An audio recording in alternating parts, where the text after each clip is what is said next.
Olá, estamos começando aqui mais um Ponto de Vista, você sempre acompanhando a gente, conferindo conosco neste horário da 1h30 da tarde, horário nobre, né, da discussão política e dos assuntos importantes, não é, que fazem o dia a dia da cidade, aqui da nossa região metropolitana, a área da educação, a saúde, o meio ambiente, o transporte, a segurança pública e a religiosidade também, né, o cristianismo, já que estamos vivendo a Semana Santa e a gente sempre, né, nesses momentos, se lembra da passagem do Cristo aqui pela terra, dos seus ensinamentos, né, daquilo que o homem entendeu e tenta fazer e daquilo que o homem aparentemente não compreendeu e não consegue fazer, né, porque o mundo está bastante atribulado e nos últimos tempos, né?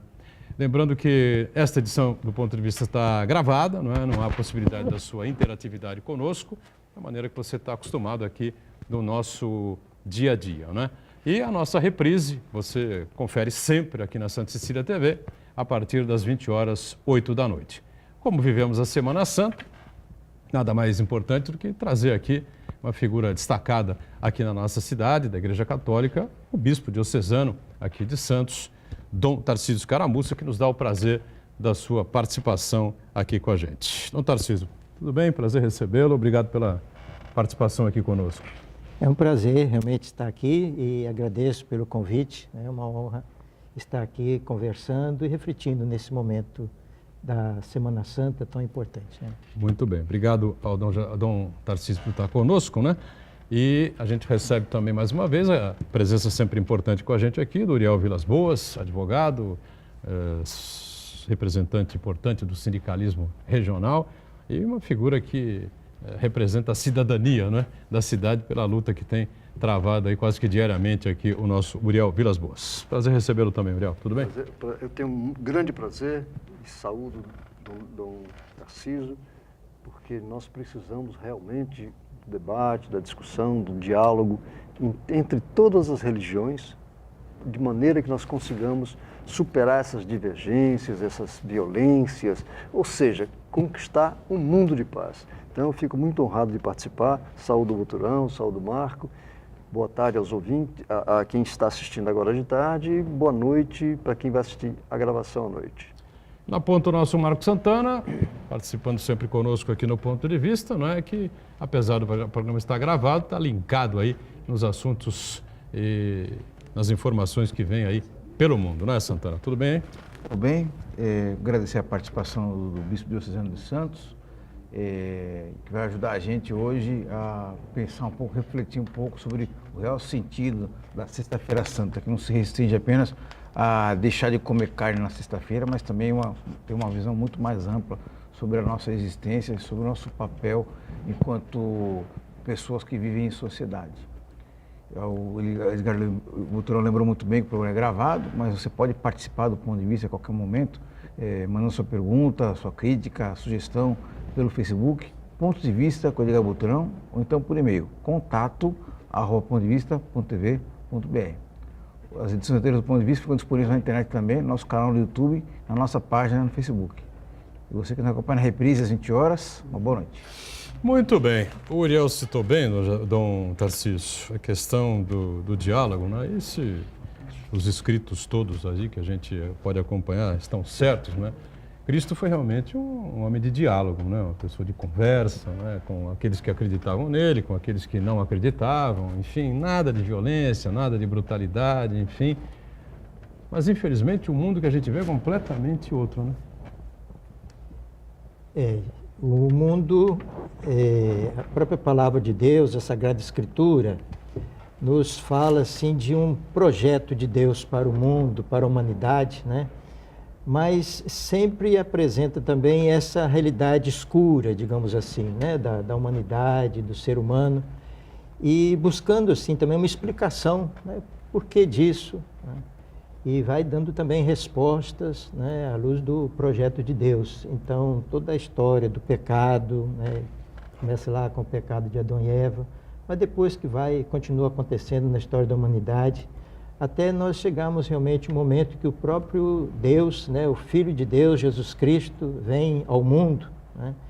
Então, aí a gente tem uma revelação bem completa e mais esclarecida, né, do projeto de Deus a respeito da humanidade, né, a respeito da vida. E a gente vê realmente Jesus que revela para nós o rosto de Deus. É um Deus que assume a nossa vida humana, assume a nossa natureza humana, né? Portanto, mostra de uma forma bem direta a sua vontade de estar próximo, de estar dialogando. Então nós vemos, como você bem mencionou, Buturão, a presença de Jesus com as pessoas, né? Ele assumiu profundamente a natureza humana e a gente vê assim em Jesus o homem perfeito, digamos assim, né? No sentido de que ele tem uma humanidade tão grande, assumiu a humanidade de tal forma, né, de que ele realmente manifestou nessa humanidade a misericórdia de Deus, o amor de Deus. Então nós vemos Jesus dialogando com todos, principalmente muito sensível à realidade dos mais pobres, dos mais necessitados, daqueles que eram discriminados, que eram marginalizados. Então a gente vê realmente qual que é o projeto de Deus para a humanidade, né? Não fugiu aos debates, aos conflitos, nunca se omitiu ao dizer a verdade, ao afirmar a verdade, ao questionar as pessoas, né? Questionar as autoridades, questionar também as pessoas simples, no sentido assim de que você pode melhorar, tenha ânimo, né? E você pode, por exemplo, aquela conversa com a samaritana, que riqueza de expressão ao lado de um poço, né? Dizendo para ela, você tem vivido uma vida realmente assim que não é muito de acordo com o projeto de Deus, mas você está aqui conversando com alguém que pode te dar uma água de vida eterna, né? Pode te dar a salvação. Então, dialogando assim com as pessoas a partir da realidade delas, né? Depois também discutindo com escribas e fariseus e às vezes sendo firme e duro com eles, né? Porque ele é o Senhor da verdade e da justiça. Portanto, sempre reafirmando isso. Mas, realmente, se nossa humanidade hoje ainda tem também esses conflitos, a gente não deve se escandalizar e não deve desanimar, né? Mas em Cristo realmente encontrar, ainda nesse momento, né, também nesse momento, uma resposta, né, para essa realidade da humanidade. Uriel, pois não? Eu fico assim impressionado. Eu há 3 anos fui incentivado por filhos a estudar a Bíblia, ler, conversar, trocar ideias, porque tem uma vivência política, social, que me deixava um pouco à parte. E a partir daí, é impressionante, que eu já conhecia a Bíblia, evidentemente, na minha juventude.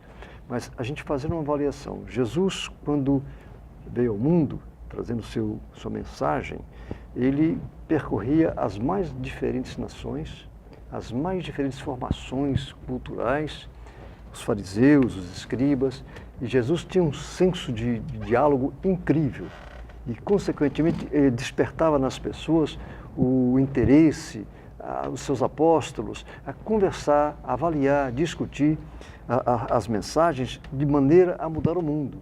E eu gosto de citar sempre uma situação que me chama muito a atenção. Quando nós vemos as divergências políticas, as brigas, os conflitos, a gente se lembra que Jesus, quando ele liderava multidões e multidões.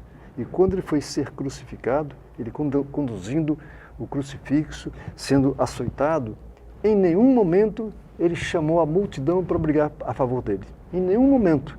Por quê? Porque ele estava ali cumprindo uma tarefa, cumprindo a decisão de Deus e servindo de exemplo.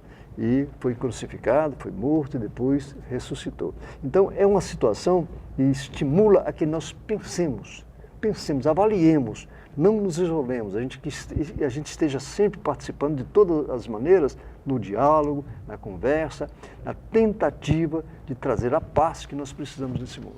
Agora, se me permite, um acréscimo, que ele deu uma indicação, né? A atitude de Jesus realmente de ir ao encontro de todos, né? O povo de Israel vivia um pouco fechado, digamos assim, principalmente no judaísmo, com relação a considerar assim o povo de Deus e o único povo de Deus eleito. Os próprios apóstolos demoraram a entender, né, que Jesus ia, por exemplo, aos estrangeiros, ia muito a Galileia. o encontro, e ele cura o empregado daquele oficial romano, né? Jesus que vai, por exemplo, diante da banca de Mateus, que era um cobrador de impostos, portanto, que era considerado um pecador, que era considerado uma pessoa inimiga, e que chega para ele e o convida para ir para a casa dele, e depois ele se torna um apóstolo de Jesus. Então Jesus vai quebrando essas fronteiras, né? Em busca justamente do diálogo, em busca das pessoas, em busca dessa nova realidade, mostrando que o projeto de Deus, ele está voltado para todos e ninguém está afastado desse projeto. Querendo, abra seu coração que vai encontrar essa vida. Eu disse há pouco que Jesus, apesar de essa cordialidade toda, né, a defesa dos pobres, dos oprimidos e do diálogo com todos, ele era muitas vezes duro, né, e firme com alguns que, enfim, com ideias equivocadas, enfim, fugiam, enfrentavam aquelas pregações que ele fazia, né? A igreja, de maneira geral, no Brasil, demorou um bom tempo para ter um envolvimento, uma postura, uma posição mais firme com relação à questão política, né, e aos governantes. De anos para cá, né, a igreja mudou um pouco de pensamento, enfim, a gente vê até no período da Quaresma, né, a linha que a igreja segue, uns anos para cá, de cobrança, né, em relação aos governos brasileiros, aos governantes brasileiros, por conta desses desmandos todos, né, que vieram acontecendo e dessas instâncias sociais, né, gritantes que continuam acontecendo no nosso país, né? Acho que é por aí mesmo, né, não, Tarcísio? Eu acho que a igreja, fiel ao Evangelho, ela tem justamente essa referência para a sua atuação, né? Se a gente for olhar a história da igreja toda, né, ela sempre foi questionadora, né, dos contravalores do Evangelho, tá? Nessa fidelidade. Sempre sofreu por isso, sempre houve muitos mártires na igreja, houve perseguição. Isso então não assusta, porque isso faz parte o próprio Cristo falou, né? A mim eles perseguiram, vão perseguir vocês também. Mas é importante que ela permaneça fiel à verdade, né? À justiça, vivendo o Evangelho como Jesus Cristo, ao lado dos mais pobres, sempre defendendo a justiça, a verdade, a ética, né? Então, é nesse sentido que eu acredito que a igreja, embora em momentos diferentes ela foi tomando posturas diferentes, mas ela continua buscando ser fiel a essa realidade. Por exemplo, houve um momento que a própria igreja, principalmente na época, por exemplo, das torturas, né, a época da ditadura, a igreja realmente teve um papel muito profético e, inclusive, foi um espaço de acolhida e de apoio, né, porque a sociedade estava praticamente sem espaços, né, de participação, de acolhida. A igreja, então, era ainda uma instância que podia realizar isso. De lá para cá, a sociedade mudou, a realidade também mudou. Então, a igreja, eu acredito, hoje não tem mais aquela... Às vezes as pessoas dizem, a igreja hoje não é mais profética como era naquela época. E a igreja, então, mudou. Eu disse assim, mas toda a sociedade mudou. Agora é uma outra realidade. Mas a igreja continua. Agora, dentro desse contexto, dessa realidade, continua exercendo seu papel de fidelidade. Claro, não tem mais aquele protagonismo, porque existem outras forças hoje na sociedade. Forças, partidos políticos, sindicatos, associações, organizações populares, movimentos populares, que agora têm também força para falar e representar toda a sociedade. Então a igreja tem um outro espaço nesse outro panorama, né? Mas ela continua buscando essa fidelidade ao Evangelho e precisa ser assim, né? Do contrário, ela estaria traindo a sua missão, né, de continuar a missão de Jesus, né? Diga, Santana. Dom Tarcísio, a importância de Jesus Cristo é inegável, tanto é que o nosso calendário, a contagem dos anos, se baseia a partir da data de nascimento dele, né? Agora, tirando do ponto de vista sobrenatural, né, o que a gente chama dos milagres, o legado filosófico, vamos dizer assim, de Jesus Cristo é muito importante e continua sendo atual, né? Causou muito impacto naquela época, né? as imagens, as mensagens de fraternidade, generosidade, num mundo muito conturbado naquela época. Caridade, e ainda assim fazem muito sentido nos dias de hoje, né? Quer dizer, 2000 anos depois, parece que a humanidade não conseguiu muitos ensinamentos dentro daquilo que o Jesus defendia, né? E nesse sentido, as pessoas relativizam um pouco a religiosidade, a fé. Tanto é que tem católicos que dizem católicos não praticantes. É o paradoxo em si, né? A pessoa professa uma religião, mas confessa que não pratica também, né? Então parece que se atribui uma responsabilidade exagerada até na religião, na religiosidade, por questões, né? Como esses sentimentos positivos, vamos dizer assim, de fraternidade, generosidade, tolerância, capacidade de manter um diálogo, sendo que a igreja não seria completamente responsável por atribuir essas características ao cidadão. Então eu queria saber do senhor aonde podemos caminhar, né? De onde podemos buscar inspiração, buscar forças para tentar fazer com que a humanidade, as pessoas consigam praticar esses sentimentos mais nobres, não apenas na religião. A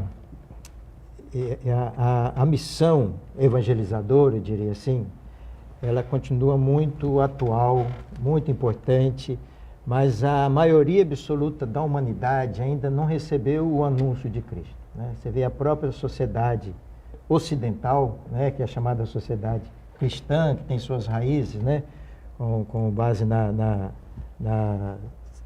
civilização cristã, né, toda a mentalidade cristã, ela tem assim, se transformado muito a ponto de hoje a gente ver assim, um distanciamento muito grande, né, através da afirmação da sociedade laica, mas também laicista, como você ressaltou, às vezes até tirando a religião, né, a religiosidade da vida da sociedade, né, querendo tirar esse aspecto da vida da sociedade. Mas também a vivência, você citou os católicos, por exemplo, realmente aqui no Brasil ainda é uma quantidade grande de batizados. Né? A gente ainda tem... E casamentos também, né? Ainda. Mas a gente percebe essa realidade de pessoas que foram batizadas, portanto, são católicas e se dizem católicas, mas quando você lembra, diz assim, mas eu não sou praticante, quer dizer, eu não tenho convicções católicas. Então, nós, como igreja, reconhecemos que há uma deficiência da nossa parte de conseguir iniciar realmente as pessoas na vivência da fé, na vivência do Evangelho. O que é importante, a pessoa é viver, né, a proposta do Evangelho.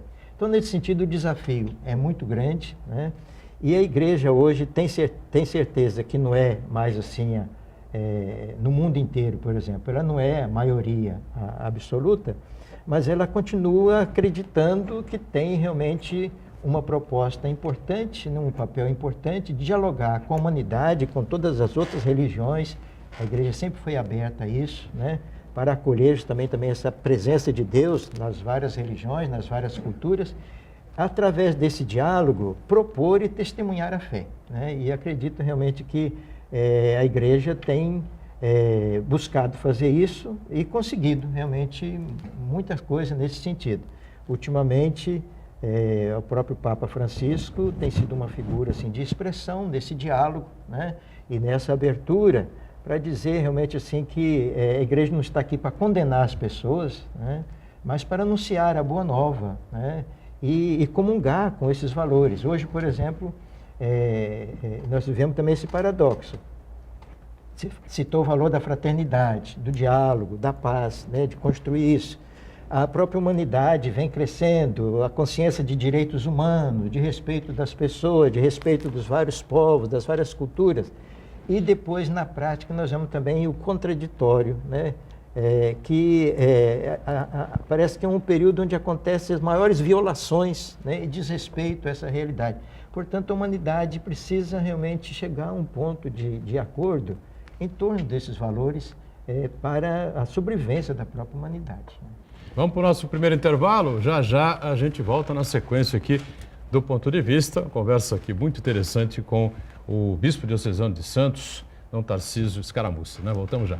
Muito bem, nós estamos de volta, a sequência do ponto de vista, não é? Iniciando e terminando, né? Também.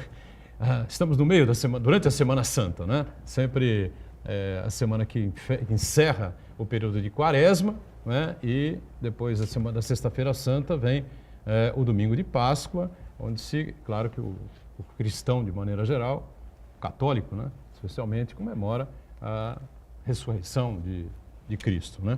Com muito prazer recebendo e conversando aqui com o Bispo Diocesano de Santos, o Bispo Dom Tarcísio Escaramuça, o Uriel Vilas Boas participa aqui com a gente também, e o Marco Santana acompanhando e participando também desta edição. O programa está gravado, né? Então não há a interatividade que você está acostumado, mas com certeza o assunto é bastante interessante, bastante importante. O Uriel já está aqui sedento aí por mais uma posição, um questionamento, é isso, Uriel? Exatamente.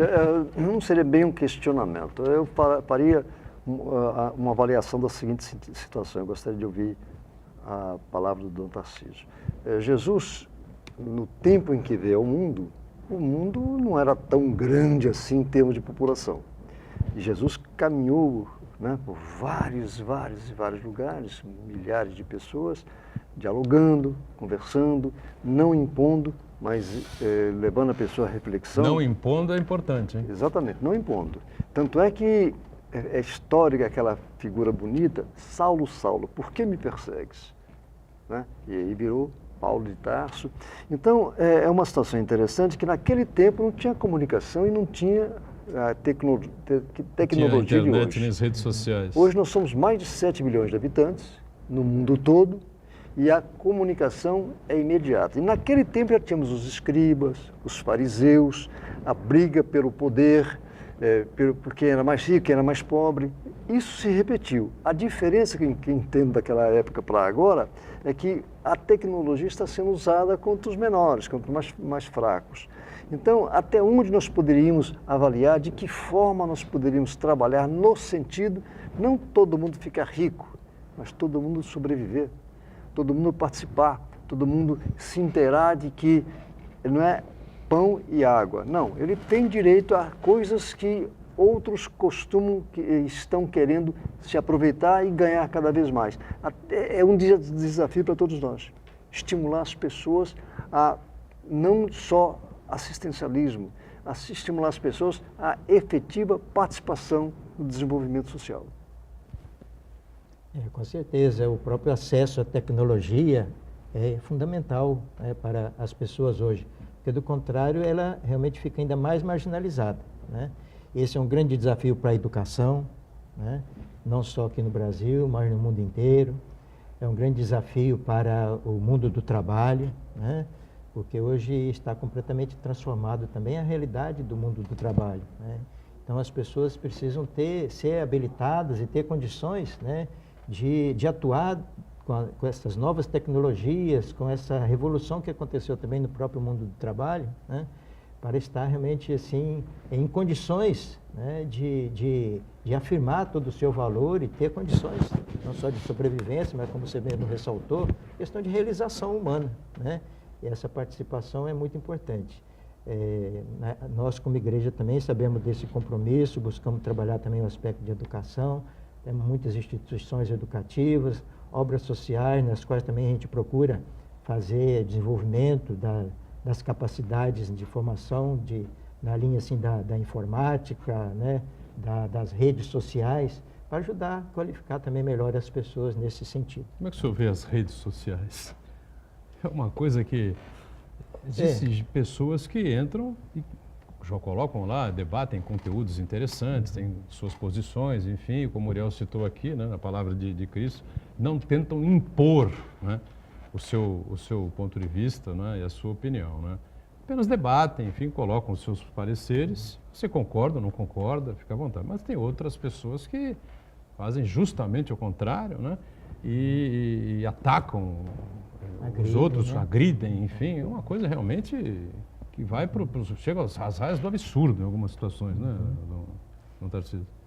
Hoje nós temos assim um espaço de convivência, digamos assim, um ambiente bem amplificado, né? Que antes o Uriel citou a realidade de Jesus, que era o encontro direto, pessoa a pessoa, a conversa, o diálogo, né? E hoje, através das novas tecnologias, nós temos assim outro tipo de, uma outra abrangência, é um outro ambiente também, né?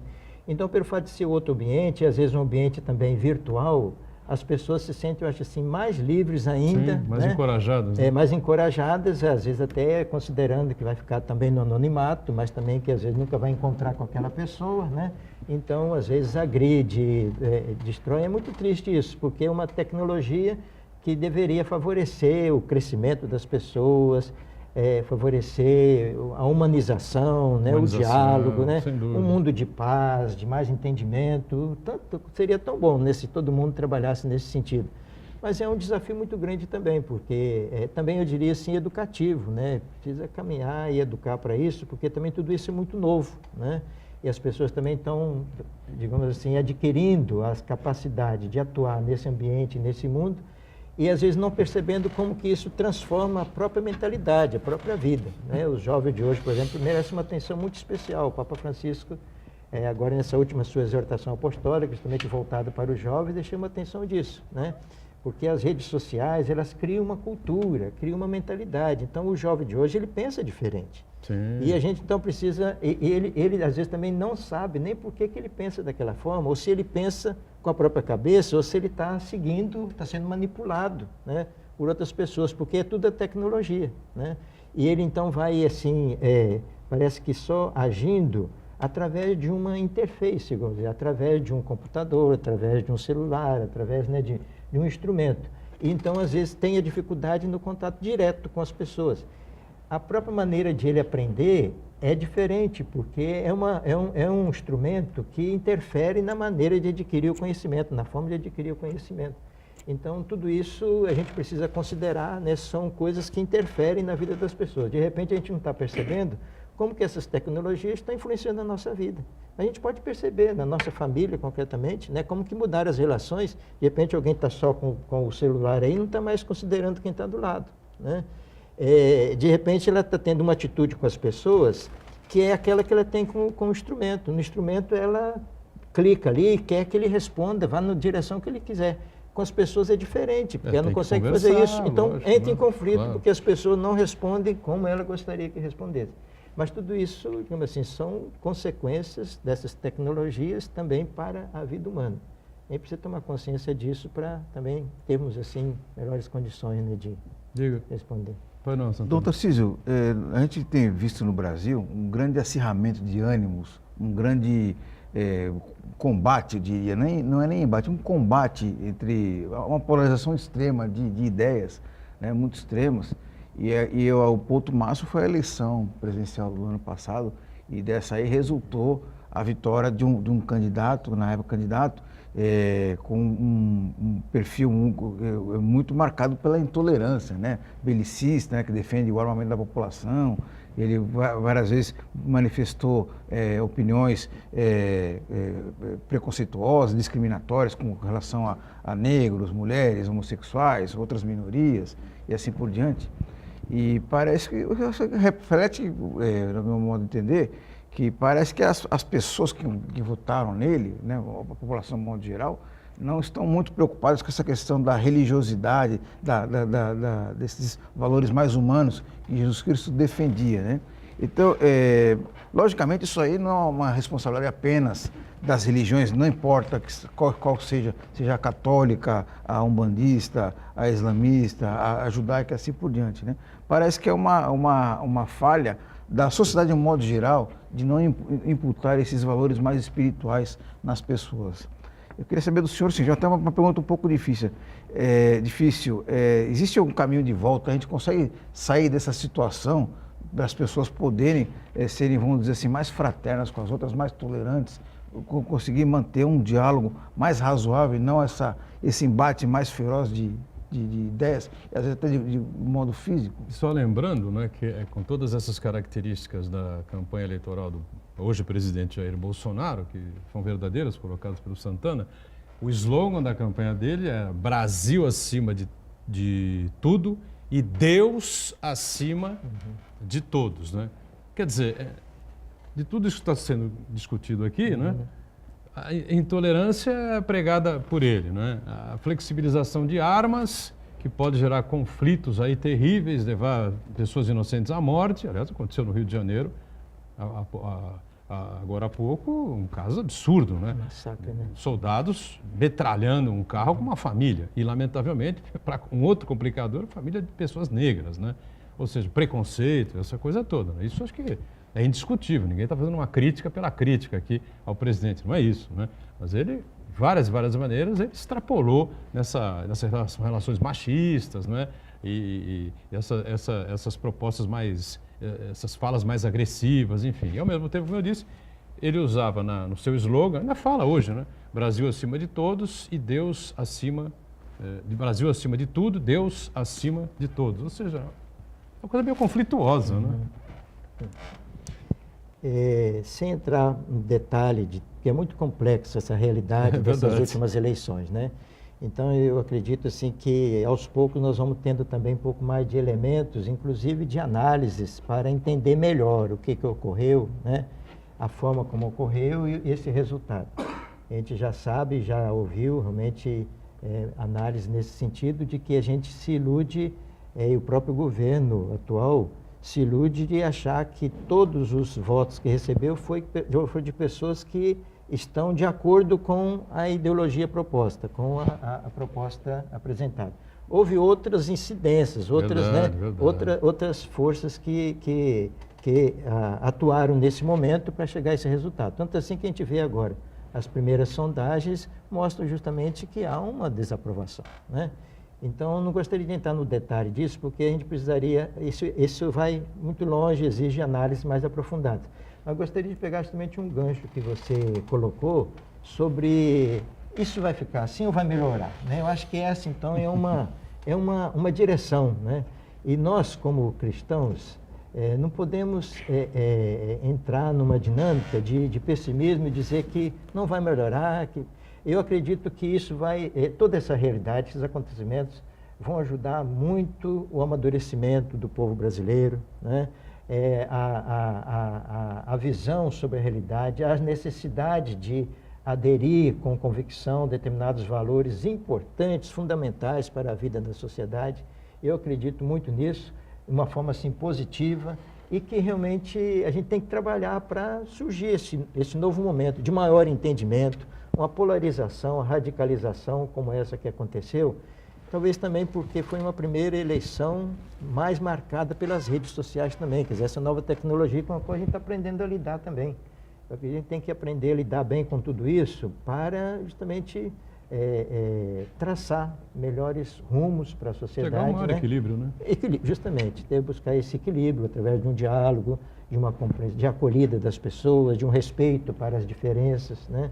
E acredito que é por ali, e nós como cristãos temos que acreditar que vai ser melhor, né? Que pode ser melhor e estamos trabalhando para isso, né? Diga, eu colocaria uma situação interessante. Quando nós mencionamos a última eleição, ela foi caracterizada pela crítica à classe política como um todo. Sim. E a gente não vê ideologia caracterizada de forma concreta. A gente vê, sim, o oportunismo e a utilização de mecanismos técnicos, porque as eleições anteriores, muito tempo atrás, eram os comícios, as passeatas, as pessoas falando, e comparativamente, Jesus, quando fez a pregação, ele falava para as multidões, ele andava com as multidões, seus apóstolos e assim por diante. Hoje não, esse presidente fica em casa, no computador, mandando essas mensagens radicais, irônicas, assim, que não tem cabimento.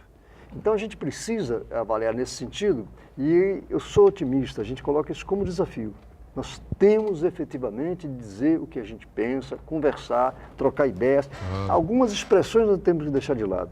Todo mundo, ninguém, nunca, sempre, não. A gente tem que não pensar em violência, ira, ódio, vingança, pensar sobretudo no diálogo, entender as pessoas, entender o pensamento das pessoas e tentar convencê-la. E tem uma questão importante também, é que antigamente a gente conversava no bairro, onde quer que seja. Hoje a gente fica em frente à televisão, não tem nem o diálogo com a televisão.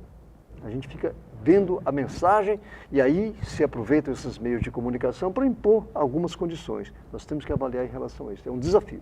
Vamos para mais um intervalo. Rapidamente voltamos aqui, né, para o terceiro e último bloco do nosso Ponto de Vista. Já, já.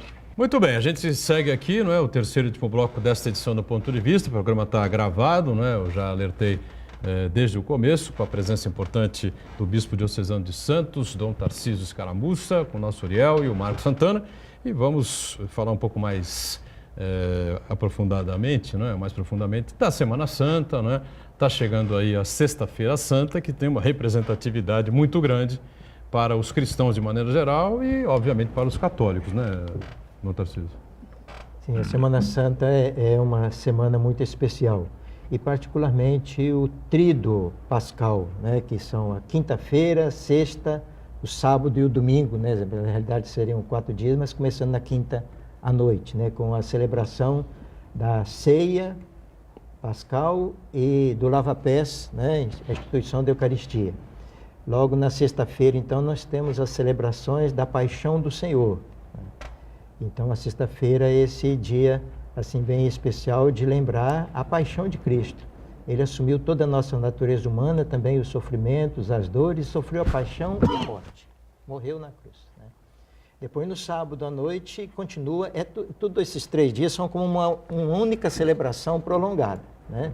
Então, que se conclui com a ressurreição de Jesus Cristo, né? Então, a vigília pascal é a celebração de Cristo que venceu a morte, que volta à vida, que ressuscita, né? E aí, então, é a Páscoa, a passagem para essa nova vida. E o importante é que nós celebramos não apenas como uma memória de algo que aconteceu no passado, né? Nós celebramos como algo atual, porque esse mistério da redenção de Cristo, da sua paixão, morte e ressurreição, ele se atua na nossa vida e deve acontecer hoje na nossa vida. E nós podemos receber, né, participar dessa vida de Cristo, que nos liberta, né? Portanto, por sua paixão, morte e ressurreição, nós somos libertados de nossos pecados, nós recebemos a vida, então acolhemos essa nova vida em Cristo. Então, toda a celebração da Semana Santa está voltada para isso, né? Para aprofundar essa nossa vivência do mistério de Cristo e também, ao vivenciar isso, né, acolher a salvação em nossa vida. E que essa Páscoa realmente aconteça na nossa vida, uma vida transformada. Por isso, todo o tempo da Quaresma e o tempo da Semana Santa, em modo particular, lembra os que foram batizados, ou nós renovamos o nosso batismo. Foi justamente o momento dessa nossa transformação em Cristo. A nossa vida foi unida à vida de Cristo, então foi transformada por esse mistério da salvação, da redenção de Jesus Cristo. E ainda temos aquela questão de o católico, de maneira geral, né, não come carne vermelha na Sexta-feira Santa, né? Isso continua sendo mantido, Sim. né? Na tradição da igreja, é a tradição, né? Na quarta-feira de cinzas e na Sexta-feira Santa, nós não comemos carne, né? Então temos a abstinência de carne. Abstinência de carne. Existe outra prática de toda sexta-feira realizar isso, né? Mas de modo particular, como o preceito da igreja, a quarta-feira de cinzas e a Sexta-feira Santa. São dias de jejum e de abstinência, né? Representando o próprio sofrimento de Cristo, é isso, né? É uma forma de nós, assim, sentirmos no nosso corpo, né? Quer dizer, nós nos abstermos, por exemplo, de comer carne, ou então de fazermos um jejum para participarmos, né? Para unirmos cada vez mais nossa vida, a vida de Cristo, a sua paixão, morte e ressurreição, mas também para sentir essa necessidade de transformação, da gente não transformar num absoluto as coisas da vida, os prazeres da vida. O absoluto é Deus, né? Mas a igreja sempre insiste que, tão importante como o jejum e a abstinência, e até podem substituir o jejum e a abstinência, os atos de amor e de caridade. Portanto, expressões assim, de caridade, de amor aos outros, como expressões maiores, né, de amor para a nossa vida. Perfeito. O que eu acho da maior importância é quando se fala na Semana Santa, é sempre o estímulo à participação, sempre o estímulo à convivência. o estímulo à análise, que nós não nos limitemos ao ovo de Páscoa, de forma irônica, mas que a gente avalie que Jesus trouxe uma mensagem muito, muito importante e mostrou que é possível, tanto é que ele, na época em que ele aqui viveu, é possível levar as pessoas a conviverem pacificamente. E eu insisto nesse aspecto, Jesus em nenhum momento incentivou a derrubada dos fariseus, dos escribas, levou sim a pensar, levou sim a avaliar o que estavam fazendo em benefício da comunidade onde viviam. Então, nesse aspecto, a Semana Santa tem esse detalhe. Não vou discutir a questão da religiosidade em si, porque cada um tem a sua religião, mas que se avalie nesse aspecto. O que é possível que nós possamos contribuir para a gente trazer a paz, a fraternidade, a convivência, e que começa no nosso prédio, no nosso bairro, na nossa cidade e assim por diante. Então a Semana Santa tem que ser avaliada sob esse prisma e não apenas o momento. E eu gostaria de saber do senhor, em todos os países do mundo, o catolicismo comemora a Semana Santa? Sim, toda a Igreja Católica, né, comemora a Semana Santa nesse período, né? Você ressaltou muito bem, para a gente viver bem esse sentido da Semana Santa, você até falou, por exemplo, do ovo de Páscoa, porque a própria sociedade, assim, hoje já não muito ligada à vivência da fé, né? Então busca, nesse momento, outras coisas para colocar no lugar, né? Então, às vezes é o consumo, às vezes é o feriado prolongado, né? Então, é o presente de Natal. Isso, Mas eu acho que é um aspecto também muito importante que a gente precisa ressaltar nesse momento, é que também para nós cristãos, às vezes a celebração da Semana Santa passa a ser uma representação do que aconteceu com Jesus. Então, o fato de haver encenações, que podem ser assim momentos também de vivência da fé, às vezes se a gente se limita só a encenações, a representações, a gente está apenas teatralizando esse mistério da paixão e morte de Cristo, né? Que é alguma coisa assim que deve mexer com a nossa vida. Nós não devemos apenas ver numa televisão ou numa encenação, num teatro, uma representação do que aconteceu com Cristo, mas realmente perceber que esse acontecimento é um acontecimento de salvação que hoje deve agir na minha vida. Então, celebrar, não apenas assistir algo, né, que aconteceu no passado, mas viver algo que vale para todos os tempos, portanto, está nesse presente também. E na igreja toda, no mundo inteiro, né, nós celebramos esse mistério com o Tríduo Pascal, né, na tradição da igreja, nesse período. Santana,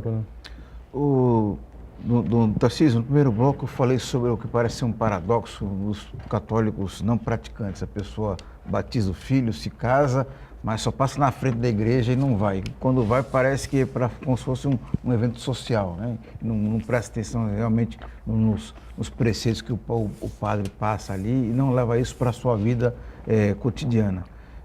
Ao mesmo tempo, nós percebemos também que parece que as igrejas neopentecostais, os evangélicos, têm tido um pouco mais de sucesso nesse processo aí de trazer mais fiéis para a sua igreja. Não que isso seja uma disputa por mercado, né, da fé, de atrair mais pessoas para a sua respectiva igreja, mas sim acho que é importante de trazer as pessoas para ouvir os ensinamentos de Jesus Cristo, né, de ter bons pensamentos, bons conceitos para praticar na sua vida.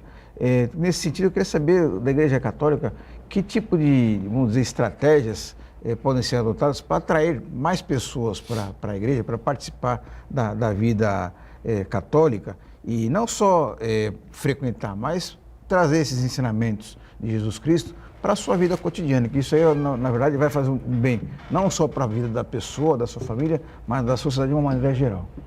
A gente, quando trata dessa questão do católico que foi batizado, mas não está vivendo, nós entendemos realmente na nossa igreja que nós precisamos mudar, estamos buscando essa mudança, né, na forma de iniciação das pessoas à vida da fé.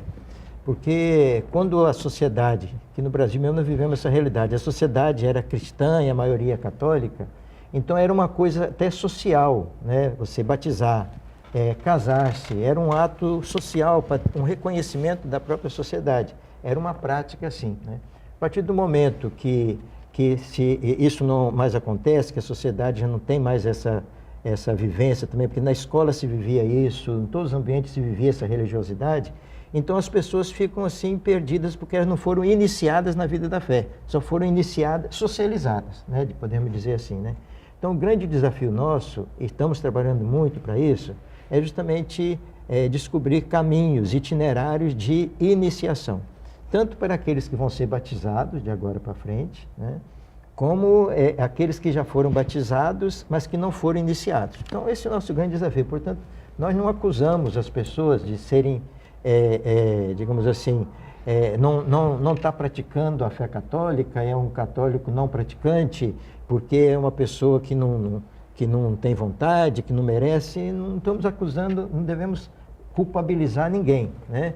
Mas realmente reconhecer que precisamos ter uma forma de ação que ajude a pessoa a ter uma iniciação. Essa iniciação significa ter realmente um encontro com Cristo, né? Com o mistério de Cristo. Estamos falando aqui, por exemplo, da Semana Santa, né? É um momento especial de sentir nós realmente, a nossa vida está unida a Cristo, como dizia São Paulo, né? A minha vida, agora, tudo o que acontecia antes eu considero um lixo, porque agora eu descobri Jesus Cristo. Então, Jesus Cristo é tudo na minha vida, né? Então, eu estou crucificado com Ele, deixei tudo para trás. Agora, o Cristo é o mais importante para a minha vida. Então, agora eu corro para frente porque Cristo me alcançou e eu estou feliz, né? Então, ele teve um encontro tão forte com Jesus Cristo que isso mudou a vida dele. Então, essa experiência que é preciso, né, proporcionar às pessoas. E realmente, quando as pessoas têm essa experiência, a vida delas se transforma, né? Esse, então, é um grande desafio. Depois, desculpa, você estava citando, por exemplo, outras... Não, só assim, pegando, não é uma comunicação um pouco mais complexa, não é? Da Igreja Católica, da missa, não é? Do falar do padre para os fiéis do que essas outras igrejas que surgiram? Então, aqui que eu acho que um grande desafio. Eu acho que o caminho não passa por imitar, digamos assim... Não, imitar não. Não, diria assim, nesse sentido, né? Não é você transformando a missa, por exemplo, num espetáculo, num show de alguma coisa, né? Que vai aproximar as pessoas. Acho que a missa, né, tem que ser alegre, né?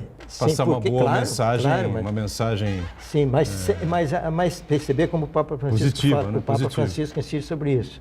Naquela Evangelii Gaudium ele diz: temos que tomar muito cuidado pela mundanização da nossa liturgia, da fé. Mundanização, o que é?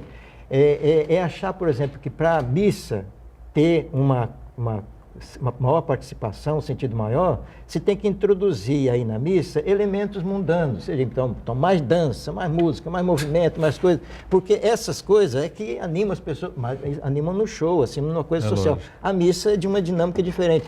Então a gente tem que trabalhar justamente para perceber a participação na missa.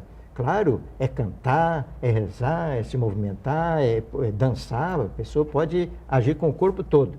Mas não com apenas... Moderadamente, né? Não diria moderadamente. Eu diria assim, não só como uma coisa assim, uma coisa exterior, mas como uma vivência do mistério. Sim, né? Então, sim, por exemplo, é um mistério. Então, se vai sendo proclamada a palavra de Deus, a pessoa que vai proclamar não tem que ser um artista que vai ficar teatralizando a palavra. Não, o povo tem que escutar essa palavra como palavra de Deus.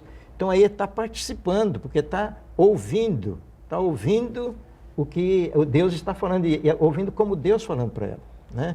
A participação na Eucaristia, né? Então, são as coisas de redescobrir o sentido do mistério, porque tem um mistério escondido. Se a gente ficar só no superficial, a gente não atinge esse mistério. Então, sem esse mistério, a gente não tem essa experiência de Deus.